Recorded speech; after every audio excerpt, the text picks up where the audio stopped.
You're listening to PetLifeRadio.com.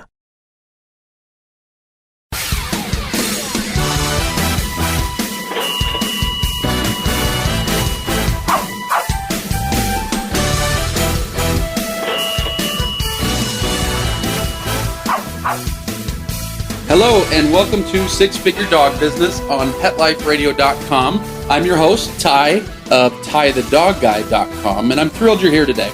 Today we're going to be talking about program creation.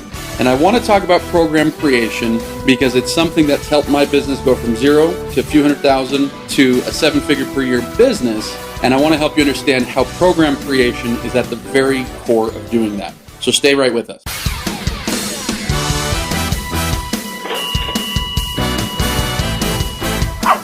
Sit. Stay. We'll be right back after a short pause.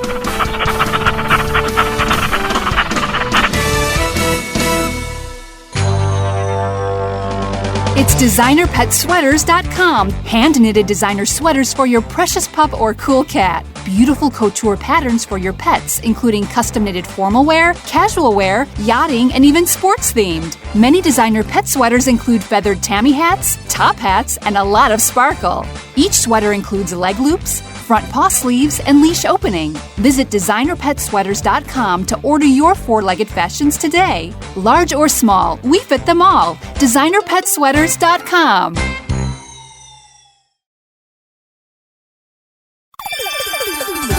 Let's talk pets on PetLifeRadio.com.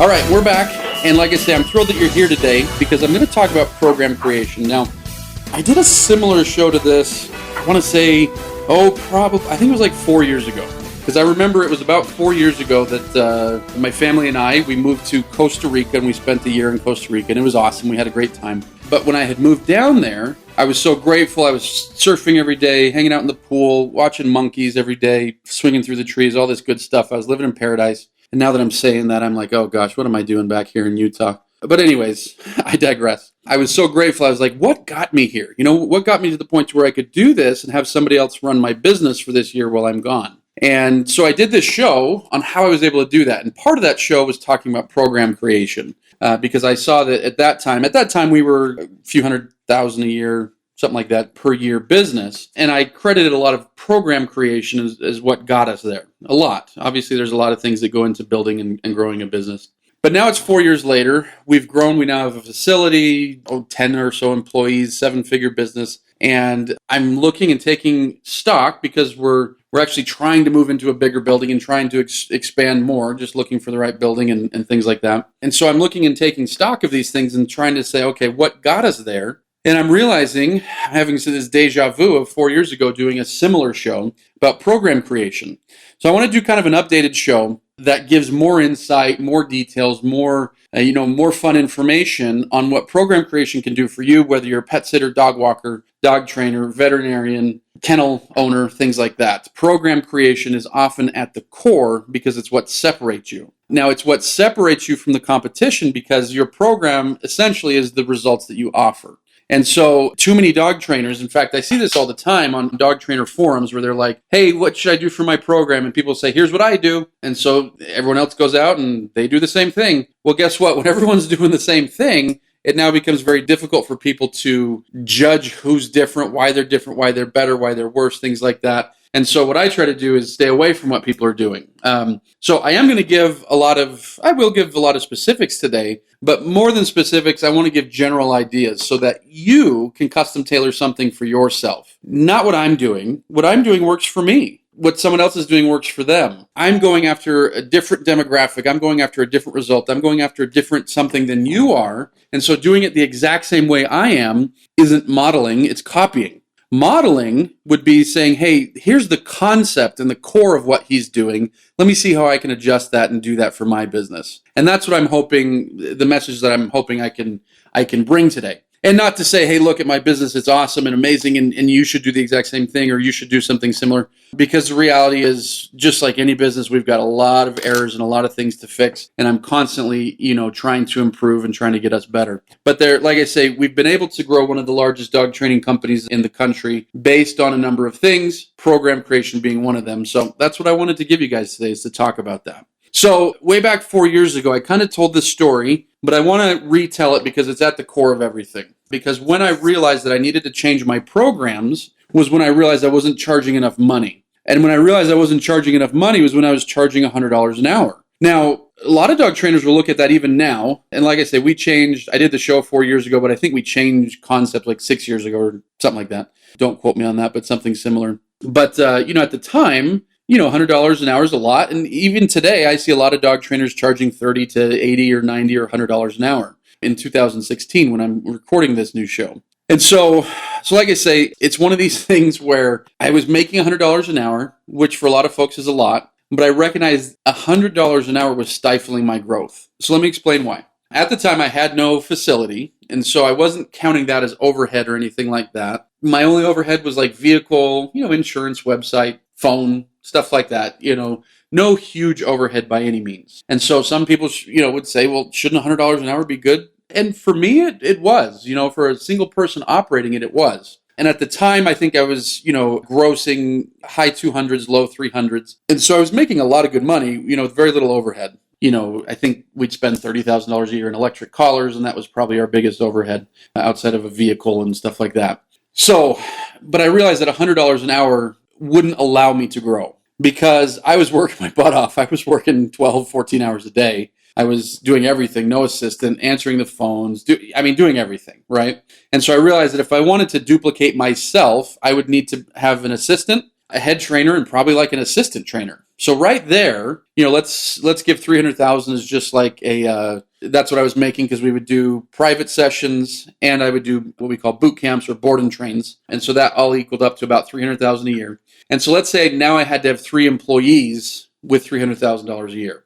Well, when you take away taxes, when you take away spending 30 grand on e-collars, when you take away spending, a few thousand for this and this and this and this, and you know how expenses add up. When you start doing that 300,000, which probably would need 3 employees to run, suddenly isn't making any money when you consider everything else. And I tried to think, okay, what if it was just one person? What could one person do? And I was thinking, one person could realistically do about 2 to 3 private sessions a day. And so they're in front of clients 3, 4, 5 hours a day, because we do sessions a little bit longer than an hour. That would be about it. If they were busy, they would be doing 3 private sessions, because driving to somebody's house, spending an hour and a half, 2 hours, and then driving to the next house and stuff like that, really 3 appointments a day would kind of cap it, right? And so like I say, at $500, $600 a day, well, to hire somebody to do that, you're probably at $200 a day. You got another $50, $100 in vehicle expenses every day when you're doing something like that. You've got insurance costs, you've got website costs, you've got a phone,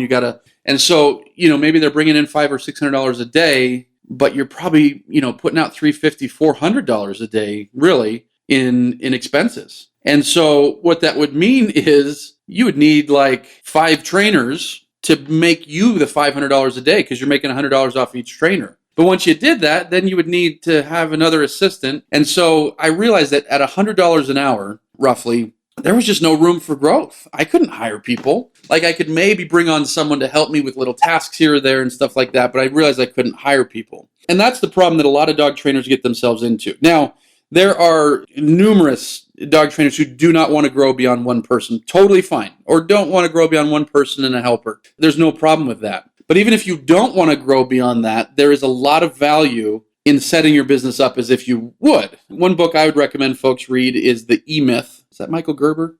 I don't remember. Anyways, it's a great book, The E-Myth.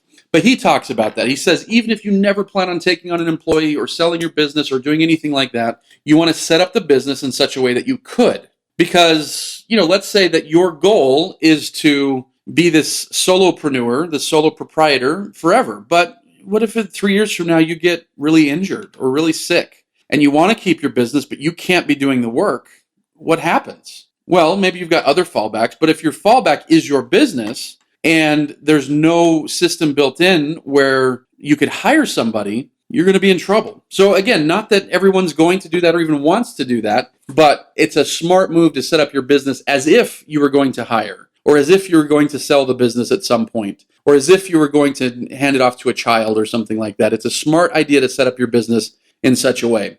And like I say, if you're doing $100 an hour the way that I was, there's not a lot of good ways to do that. Now, maybe you're doing $100 an hour out of your house, and that takes away car expense, and that takes away the travel time and stuff like that. So maybe $100 an hour, could work. So I'm not saying $100 an hour is wrong. I'm just saying the way that my business was set up, $100 an hour wasn't going to allow us to grow. And so I knew that I needed to change my programs, because one of my big pet peeves is when you get around dog trainers, a lot of them like to talk big, and I'm sure this is the same for you pet sitters and dog walkers and stuff like that. And someone says, well, here's how much I'm charging. And people are like, well, just raise your prices. Now, sometimes prices are so low that people really just should raise them just for the sake of raising them. But the reality is, that's not the way the economy works and the market works. You can't just say, I'd like to have more money, I'm going to charge more. Unless, of course, you've been able to make that value proposition to your customers and say, hey, we're worth more, so we're going to start charging 20% more. But anyways, when you get dog professionals around each other, a lot of them just start talking about raising your prices. Well, I knew at that time I couldn't just all right, we're not $100 an hour anymore, we're $200 an hour. We would lose all our clients by doing the exact same thing and charging double. We would lose some clients if we did the exact same thing and charged 10% more. We'd lose probably not very many. We'd lose a little bit more if we charged 20% more at 30%, a lot more at 40%. And so what I'm getting at is, you can probably make small incremental, increases in your prices without seeing a lot of pushback. But as you get bigger, price increases without justifying it to the market, you just can't do that. And so I realized that and realized I wanted a lot more revenue per hour unit put into the business. And so I couldn't just one day double or triple my prices. I needed to figure out a way to do that. And so I want to tell you how we did it then and how we continue to change it now, because we've changed programs since then. And so I've kind of developed a formula that works for me, and hopefully it works for you on doing this. So first things first is you want to start out thinking about two things for your customers. You have to start out customer-centric on this. You have to start out thinking about who is going to be buying this, whose life you're trying to enrich, who you're trying to serve, who you're trying to better, right? Because if you're trying to better somebody, the only way to get more money from them is bettering them more, right? And so I always start with looking at two things on behalf of my customers, and that is solutions and experience. So solutions meaning, what solves their problem best? And that's what we start looking at it from. So many dog trainers come out and say, well, I want to do 5 sessions. How much should I charge? Or so many dog walkers say, hey, how much should I charge per walk? People that are new in the business and things like that. But that's the wrong conversation to be having, right? Because 5 sessions doesn't solve people's problems. I mean, it does, but that's not how they see it. No one is waking up in the morning thinking that they need 5 dog training sessions. No one's thinking that. They need, they're thinking in terms of, I need to solve this barking problem or this house training problem or this aggression problem or whatever. And so what solves that person's problem best? It's not about what you want to give them. It's not about, what makes you happy. It's not about any of that. It's about what solves their problem best. And so, for a dog walker, that might be a certain amount of dog walks. So it could be X amount of dog walks. For a dog trainer, it might be X amount of sessions plus this clicker or that e-collar or whatever. Or, it could be a variety of things, right? But if you were to write down everything that's going to solve their problem best, what would it look like? And I can almost guarantee you it wouldn't look like 5 sessions. It would look like, well, in a perfect world, they'd probably have access to this. And in a perfect world, they'd probably have access to that. And this would really help them solve this problem, and this would help them solve that problem. But that's not how most dog professionals are looking at things. They're not looking at it from their customer's point of view on how we can provide better solutions. They're looking on what they want to give the customer because what they think the customer needs. Now, you may know what the customer needs better than they do, maybe, but you don't know better than the customer on what they want. And so you need to provide solutions for the things that they want. And that's the beginning stage, is thinking about everything that can do that. I'm going to talk more in a second about what goes into that, but I want to talk about experience here for a second. But before I do that, I'm going to take a quick break. Stay with me because I'm going to come back and tell you how you can continue to improve your programs to make a lot more money and help your clients way better.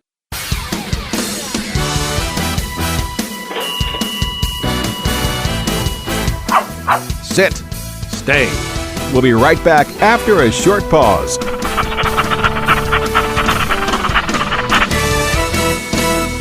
She was thrown out of a pickup truck. Somebody threw him out of a car and shattered his leg. They found her walking on the streets. Many have been abused, malnourished, eating garbage.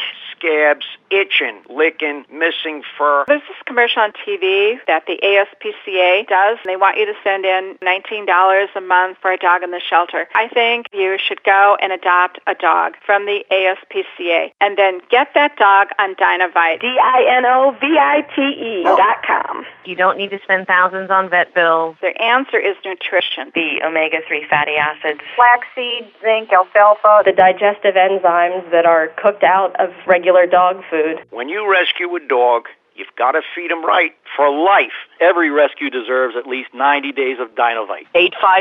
859-428-1000. 859-428-1000. Dynovite is nutrition. Dynovite for life. DINOVITE.com. Are you having trouble getting the word out about your new pet product or invention? Let Whitegate PR open the gate to your marketing and public relations efforts. We've been specializing in public relations in the pet industry for over a decade. From press releases to media relations and publicity to pet trade shows and launch events to social media, the pet-friendly team at Whitegate PR has you covered. If you listen to the wise words of Bill Gates, he says, "If I had $1 left, I'd spend it on PR." Learn more at whitegatepr.com. Let's talk pets Let's talk pets on Pet Life Radio. Pet Life Radio. PetLifeRadio.com.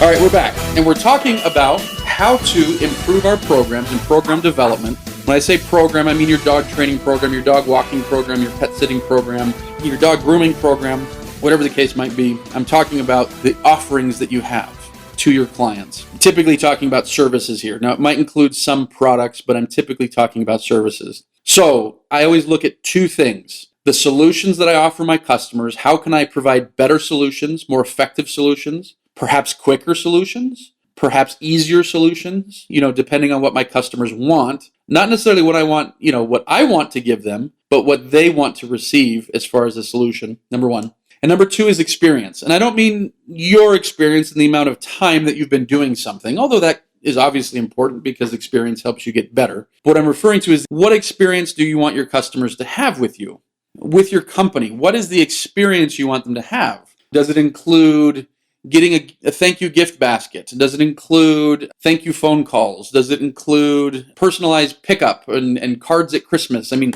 what is the experience that you want them to have? Because when you figure out the solutions that they are asking you for and the experience you want them to give, there's a dollar amount that it takes to arrive there. And so, like I say, this is the first thing I'm looking at, is looking at, the real cost that it takes to provide the solutions that they're asking me for and the experience that they want. And again, I want to repeat that again. I know I've done it a few times, but I want to repeat it because it's so important and it's so overlooked, and I hope folks even write this down. I have a bit of an ego. I always think everyone should be following me around with notebooks and writing out every golden word that comes out of my mouth. No, I'm just teasing. But no, if you ever write down anything that I say, this is one of the things that I would love for you to write down, is this understanding that it's about what solves their problem best. And so to arrive at that understanding and to educate yourself about that, it requires polling your customers. It requires maybe putting money into advertising and seeing what clicks and what doesn't. It requires testing different programs. It requires, all these things and seeing what are they actually wanting. Because when I do consulting with folks, so I consult with a lot of different dog trainers and other pet businesses, and when I do consulting with folks, I often talk with their clients and figure out what their clients say makes them special. And what they say makes them special versus what their clients say makes them special is usually different. So most people do not know the things that make them special. And so they, it pays to get somebody to poll your clients, do surveys, do things like that, and figure out what your clients are actually wanting and what they want to experience. Does that make sense? Hopefully it does. But like I say, that's the beginning starting point. Now, if you have that, you've got some real numbers to start working with. Because again, in creating programs, we also need to create a price that goes with that program. And so we can't just do it off the top of our head. That's not a good idea. As fun as that might be, we can't just be like, all right, this one costs $500, this one costs $800. There's got to be an actual reason behind it that makes sense to your bank account and that makes sense to the people who are going to pay for it. But yeah, so if you've got those two things, what solutions they need, what experience they want to have, then you can start really figuring out cost to deliver that. I want to do like a little thought exercise by going outside the industry, because I find that even though I've talked about this a lot, that folks still struggle to understand it. And I see so many folks still offering the same old thing. Here's our programs. It's 7 sessions. Here's our programs. It's 2 weeks of board and train. Here's our program. It's 1 night of pet sitting is X amount of dollars. But again, if we're looking at it from a solution-based mindset, that's not doing our customers any sort of justice, any sort of service. It's doing them a disservice. So I want to kind of compare this to a different industry just to kind of give you a different mindset. So let's say that you're a personal trainer and you make a big promise, and your big promise is that you can help people lose weight. And as a little aside here, this is very important for the identity of your company. What is your big promise? Your big promise is not, I walk dogs. Your big promise is maybe, I don't know, it's different for every company, but your big promise is, I help dogs not be bored and destroy things while their owners are at work. That's your big promise. Not, I walk dogs. Anybody can walk a dog, but can anybody, tire the dog out the way that you can, or give them the mental stimulation? Or, what's the big promise for the dog trainer? It's not, I train dogs. Anybody can train dogs. Your big promise is, I solve aggression in 30 days or less. Or I do, whatever your promise is, you need to have a very significant promise to your marketplace. And you need to be demonstrating that with your copy, and you need to be demonstrating that with your videos and whatnot. When you're a groomer, your promise is not, I groom your dog. Your promise is, again, it could be a variety of things, but your dog comes to a safe place where they're going to be happy and they're going to get the exact service that you want, and they're not going to screw it up. Because I know that's what happens with a lot of groomers. Sorry, groomers, that's the big thing that people complain about with you guys. And so anyways, what is your promise? I know that's going off topic for a second, but it's pretty important to understand that, because everything hovers around that. What do you promise people that you can do for them? And so we're talking about this personal trainer, and their big promise is they help people lose weight. Not they help people get ready for sports, not that they help people live longer, not that they help people reduce body fat. They help people lose weight. So that's their promise. And it's different from other promises, but it helps people self-select. So again, if you were that personal trainer and your job is to help people lose weight, if I was working with you, I would say, write down everything that your client needs. Everything. Like everything they could potentially need. And when you start doing that, what would you write down? Well, you need to have access to a gym. And so there's a hard cost there. It's probably going to help if you have somebody planning meals. That's going to help.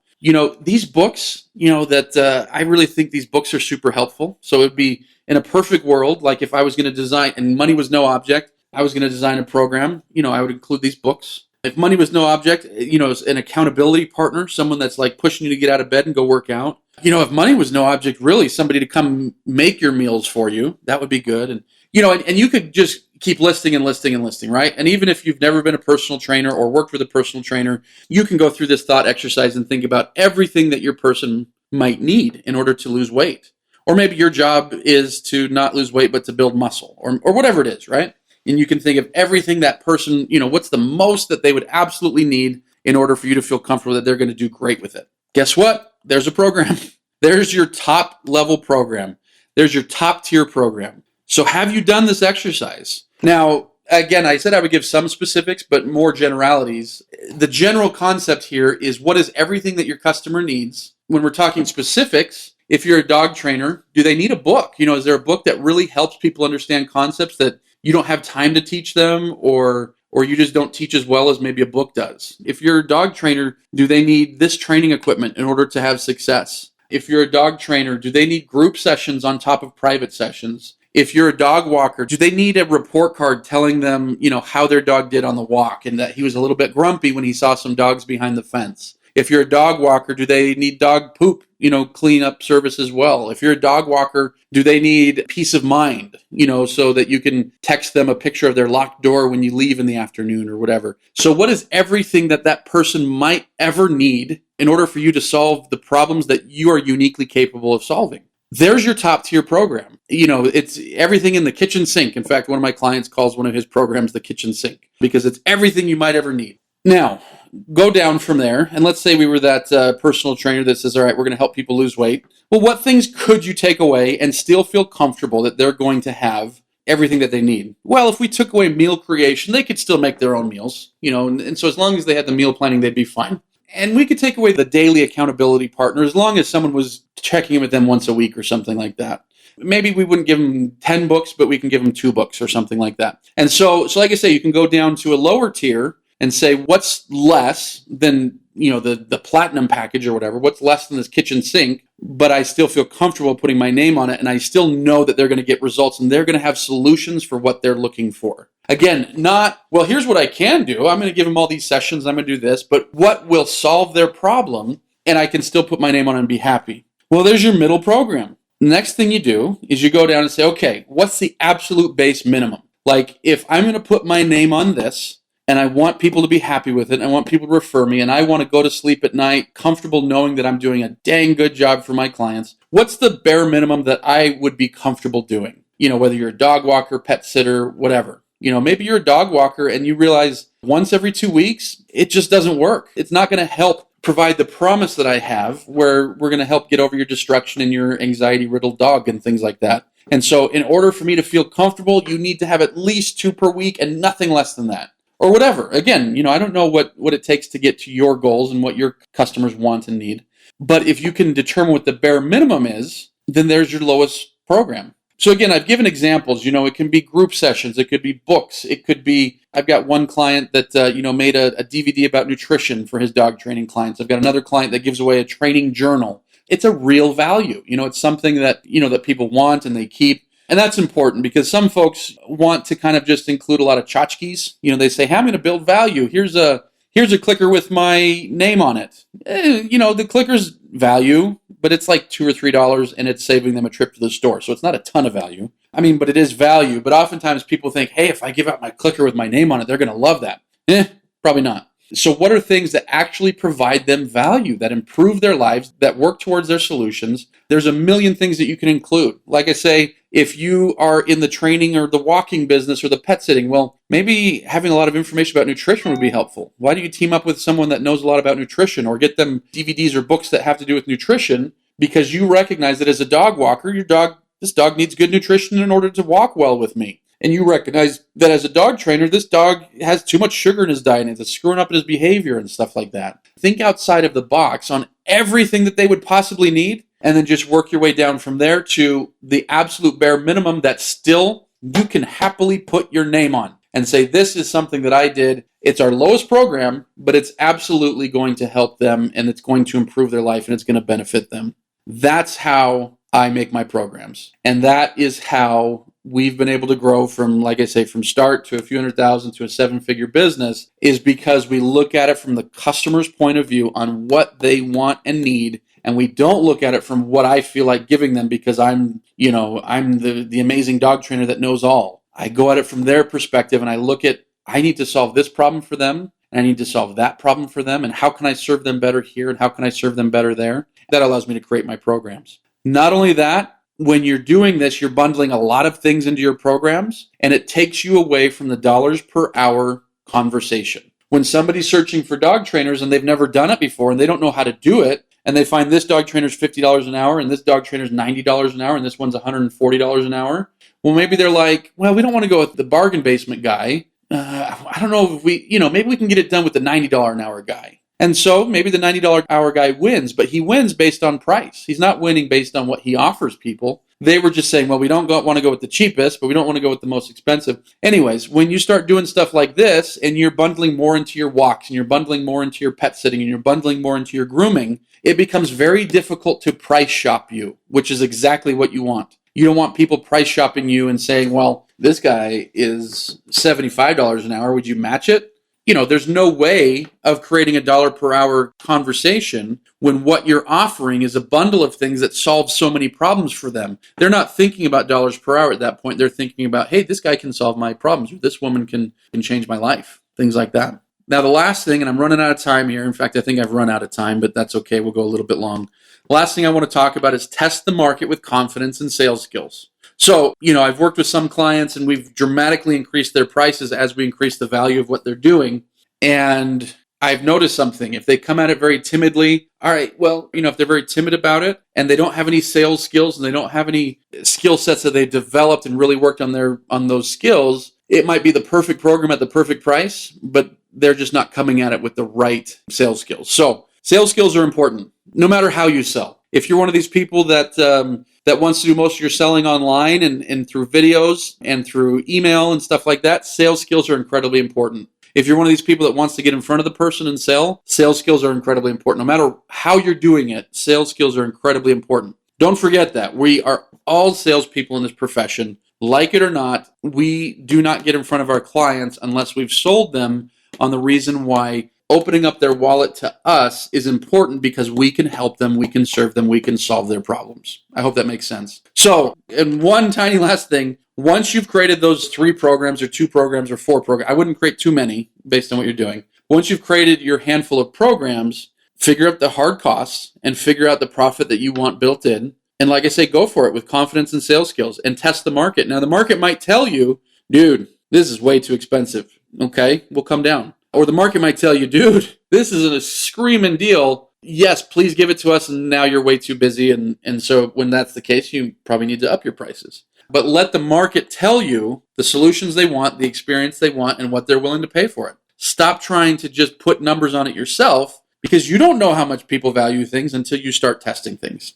Thanks for listening today. Hopefully you've gotten something great out of this, because like I say, program development is at the core. It's the promise that we make to our clients, and it's at the core of every great company. I'm not talking just about dog companies, but the promise that we give people is at the core of every great company on earth. The promise, and then, of course, the delivery of that is going to be critical. But every great company has great promises to their clients and to their customers. If you like this show, make sure to go listen to my other shows on PetLifeRadio.com. Go click 6 Figure Dog Business. And while you're at PetLifeRadio.com, make sure that you listen to all the other shows. There are tons of awesome shows on there. Everything you might ever dream about with pets. So make sure that you're listening to those too.